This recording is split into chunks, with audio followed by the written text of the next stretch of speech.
You're not lost, but you are definitely in the middle of an internal recalibration, and your mind just hasn't caught up to everything that's been happening inside of you. So in today's message, I'm going to be guiding you through what's been going on and basically some resolve to all of this mess that's probably been going on most of 2025. And as today is the beginning of 2026 when this is posted, this is a really good refreshing start. So the first thing that's coming up for you guys is what they want you to see. This is about getting very much grounded, okay? And this has been 2025 was definitely a year of seeing yourself probably in ways that you may not have wanted to admit to yourself. So there has been a lot of victimization coming forward. And we don't always like that word. It can be quite triggering. Like, don't you dare call me a victim. Don't you tell me that I'm doing this. But if you let yourself see it more in the role of, you said that you want something more and you want something different and that you want to grow and you want to be this leader and you want to be your best self, right? You've said probably all these things at some point, like you're ready for this. You're going to make this your best year ever. Well, some part of you has to die, okay? Like, in order for you to rise up forward. And that's where they're coming up with, you have to become the warrior, the victor of this.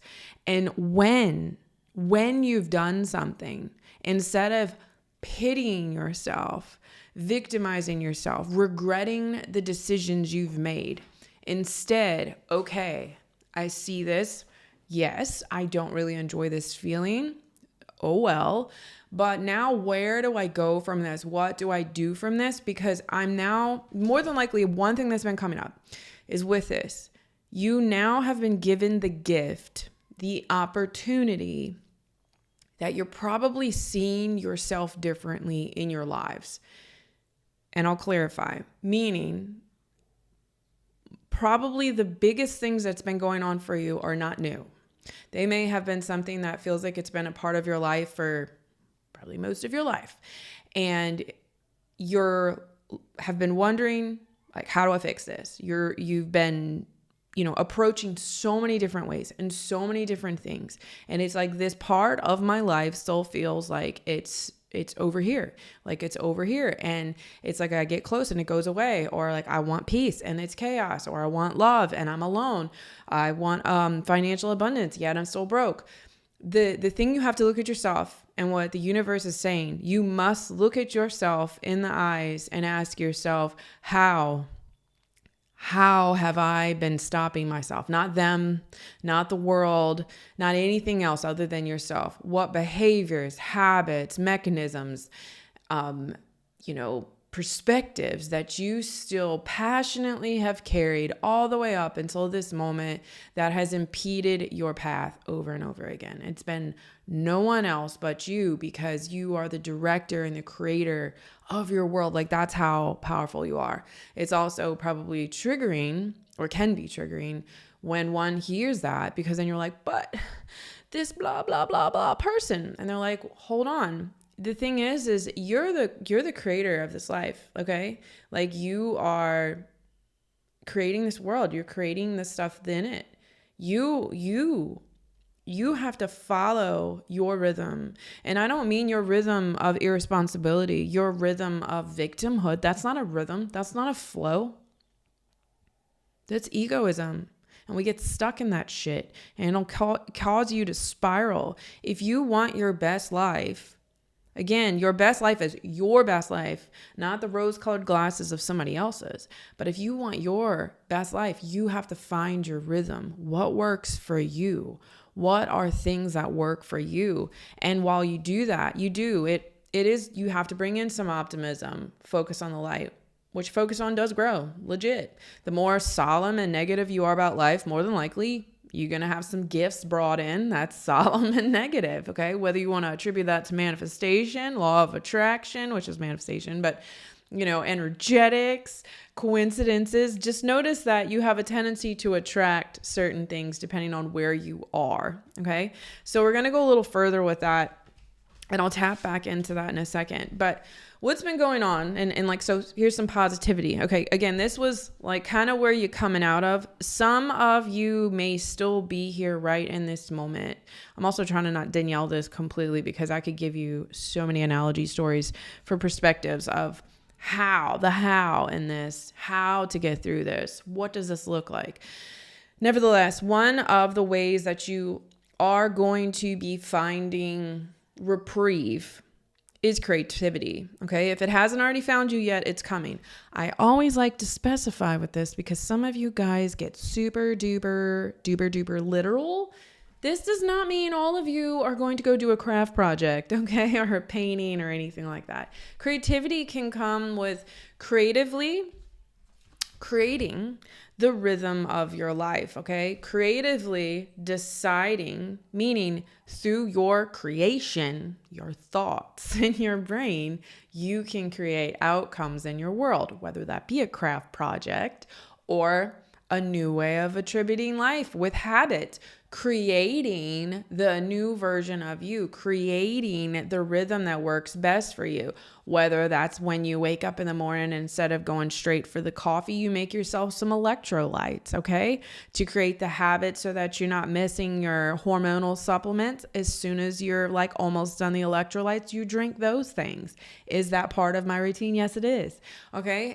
Does those things start to set my day up for success? I've noticed that's a yes. I've noticed it's a huge yes. I am neurodivergent and every other freaking label out there. But I've also noticed when I stopped doing this so much, because I was doing a hell of a lot of it.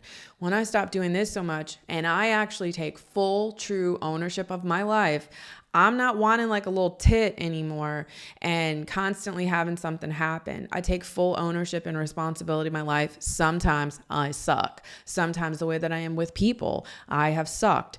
You know, same thing with my husband. Like, it's been me. It's really been me. And when you really start to grow is when you have someone maybe say something to you, and rather than you coming back at them at what they've done, or somebody says something to you about your finances and you come back at them, maybe not specifically to them, but about your job or the economy or the political system or whatever. Still, in my opinion, my perspective, excuses to where I get to put a label to something.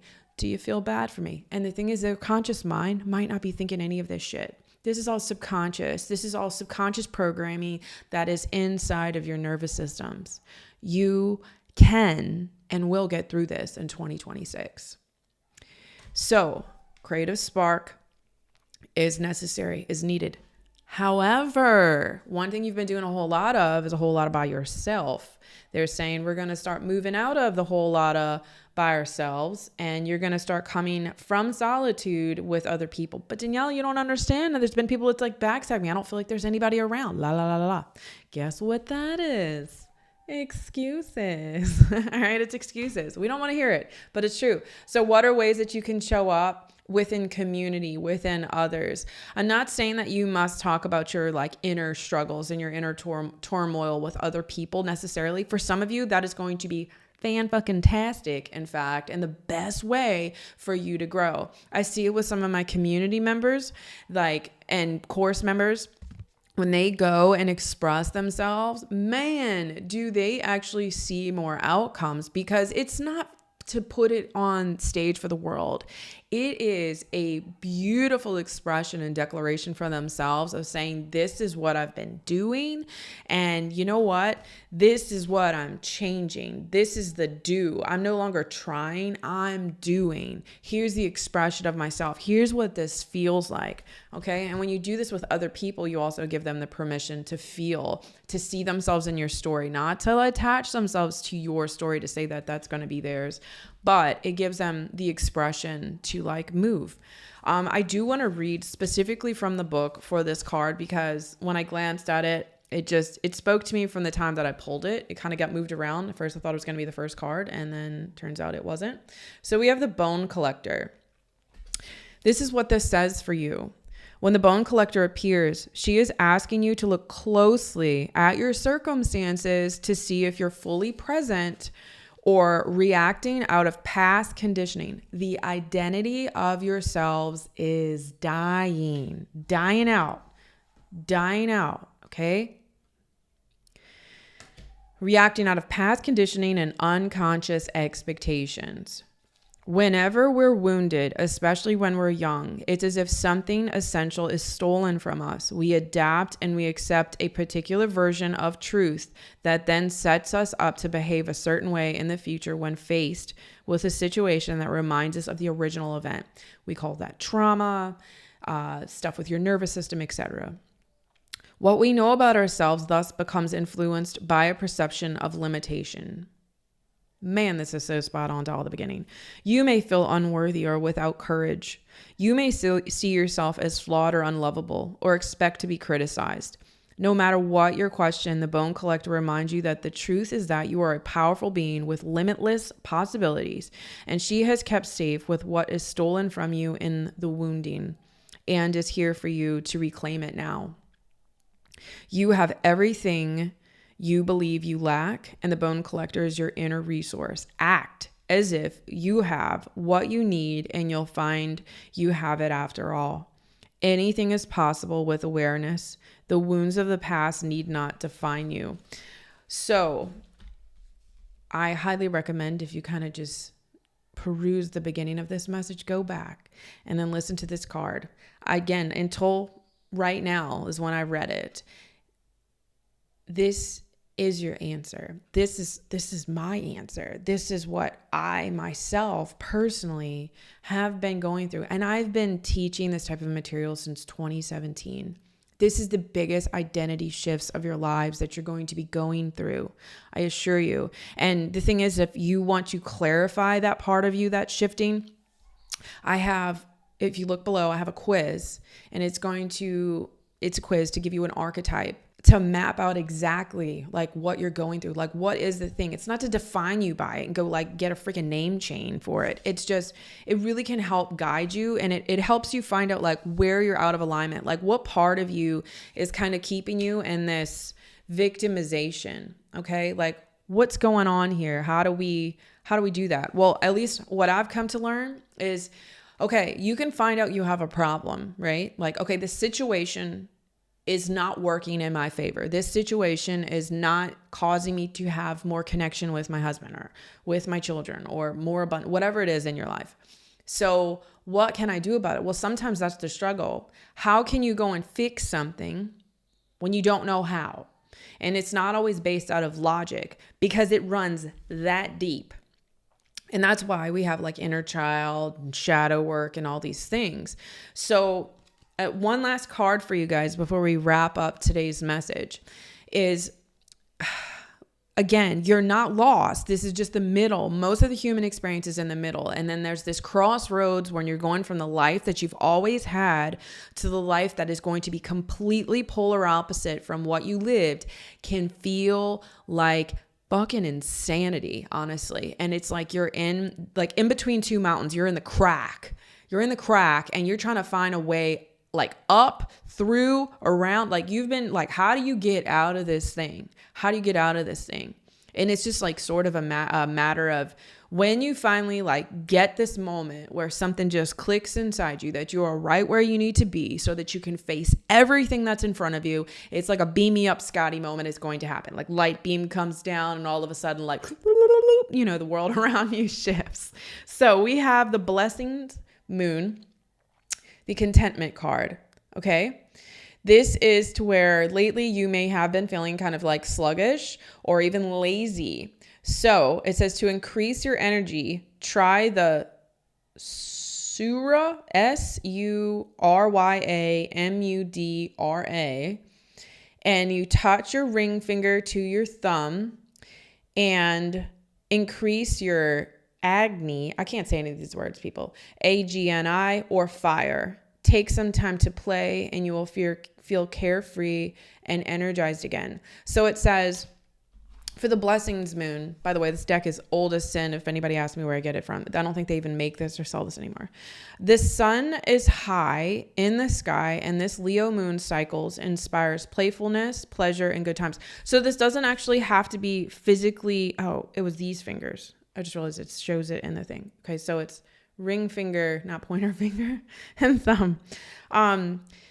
It says you've been working hard to deserve leisure in your life, and this is a perfect time to take vacation, travel, and enjoy what life has to offer. You are feeling content with all you have accomplished so far. Okay, so you're probably not feeling completely content with where you're at. So this is what your kind of objective is, and that's where they're getting me. Because I was saying, I know I'm not supposed to be like reading all that. I could feel that. So let's interpret it for you based on the message today. So I want you to see the two giant mountains on the side. You're in the butt crack in the middle. And you've been living there for a while. Occasionally, like you've made like little steps and you got up halfway up the mountain and then you found like a little nook and then you stayed there for a while and you thought that what it was. And then one day you're angry and you back down at the bottom again because you're like, F this, none of this makes any sense. Then you have another day where you see like a little flower growing and you're like, this is a sign. You go up the mountain, you climb a few things and then, I don't know, there's a freaking rattlesnake. So then you're like, and you go back down. The point is it's probably been quite redundant. Every time you think you like got 7 steps farther ahead, you like go take 4 steps back. So like the fluidity and the momentum has probably not felt like you've been content, okay? Like have not been feeling completely copacetic with where you are. But this is how you get out of the mountain. And it really is, I'm telling you, at first it sucks ass, like so bad. You have to face yourself. This is not facing yourself 2017, 2019 energy. If you've been on, again, the people I work with, you have done a tremendous amount of self-development work, tremendous amount of inner work. And here you are of like, why? Why is this still present in my life? Why is this still happening?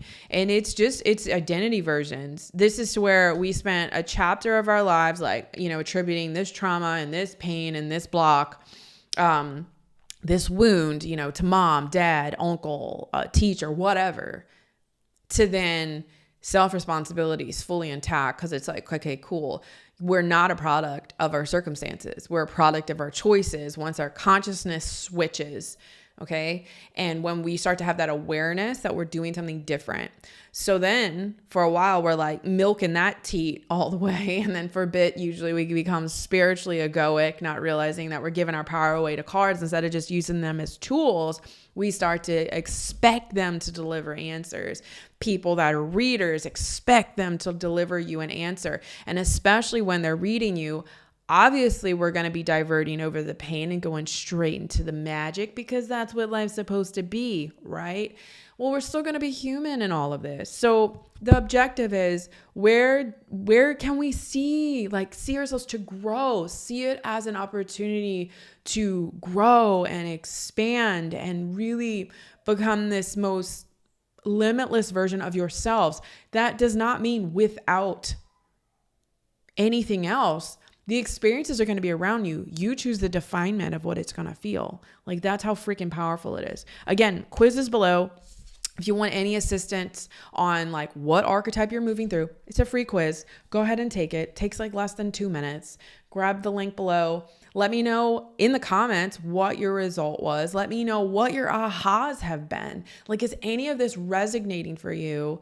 And where do you feel you're at? Have you been realizing that you've been being the victim, or is this just now kind of setting home for you? And the thing is that when we have that reality check, it sucks a little bit. And then you got to watch it. Don't go too much in the victim as you realize you've been being the victim. See you guys next time.